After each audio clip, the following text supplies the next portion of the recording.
everyone, welcome back to Salam Learning. Miss ആണ് മകളെ. നമ്മൾ ഇന്നത്തെ വീഡിയോയിൽ മിസ് കുറച്ച് ക്വിസ് തരാം. സോ മിസ്സിൻ്റെ കുട്ടികൾ എന്ത് ചെയ്യുക, വേഗം അതിന് ആൻസർ ചെയ്യുക കേട്ടോ. നമ്മുടെ ഫസ്റ്റ് ക്വസ്റ്റ്യൻ നോക്കിക്കേടാ. Piano, pianist, drum dash. Piano വായിക്കുന്ന ആളെ നമ്മൾ പിയാനിസ്റ്റ് എന്ന് വിളിക്കും. അങ്ങനെയാണെങ്കിൽ ഡ്രമ്മ് വായിക്കുന്ന, ചെണ്ട വായിക്കുന്ന ആളെ എന്താണ് നമ്മൾ വിളിക്കുക എന്നുള്ളത് താഴെ തന്നിട്ടുള്ള ഓപ്ഷൻസ് എന്ന് കണ്ടെത്താനാണ് അല്ലേ. ഫസ്റ്റ് ഓപ്ഷൻ എയിൽ ഡ്രമ്മിസ്റ്റ് ഉണ്ട്, ഓപ്ഷൻ ബിയിൽ ഡ്രം പ്ലെയർ ഉണ്ട്, ഓപ്ഷൻ സിയിൽ ഡ്രമ്മർ ഉണ്ട്, ഓപ്ഷൻ ഡി നൺ ആണ് അല്ലേ. അപ്പോൾ ഇതിൽ എ ആണോ, ബി ആണോ, സി ആണോ, ഡി ആണോ കറക്റ്റ് ആൻസർ?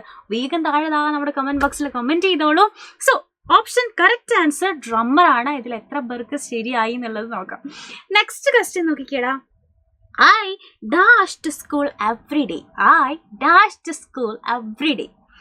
ഗോ ആണോ, ഗോസ് ആണോ, ഗോയിങ് ആണോ, വെന്റ് ആണോ? ഞാൻ എല്ലാ ദിവസവും സ്കൂളിൽ പോവും. ഏതാണ്? ഗോ ആണോ, ഗൂസ് ആണോ, ഗോയിങ് ആണോ, വെന്റ് ആണോ? ഇ ആണോ, ബി ആണോ, സി ആണോ, ഡി ആണോ?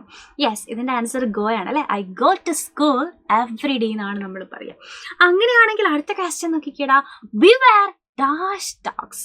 Beware dash dogs. ഓപ്ഷൻസിൽ വിത്ത് ഉണ്ട്, ഓഫ് ഉണ്ട്, അറ്റ് ഉണ്ട്, ടുവേർഡ്സ് ഉണ്ട്. സോ ഇതിൽ ഏതാണ് കറക്റ്റ് ആൻസർ എന്നുള്ളത് താഴെ നമ്മുടെ കമൻറ്റ് ബോക്സിൽ കമൻറ്റ് ചെയ്യുക. ആൻഡ് ഈ ഒരു വീഡിയോ യൂസ്ഫുൾ ആയിട്ടുണ്ടെന്നുണ്ടെങ്കിൽ നിങ്ങളുടെ ഫ്രണ്ട്സിന് ഷെയർ ചെയ്ത് കൊടുക്കുക കേട്ടോ. സോ ഇതുപോലെയുള്ള യൂസ്ഫുൾ വീഡിയോസ് ആയിട്ട് നമുക്ക് ഇനിയും കാണാം. അതുവരെ bye bye and take care.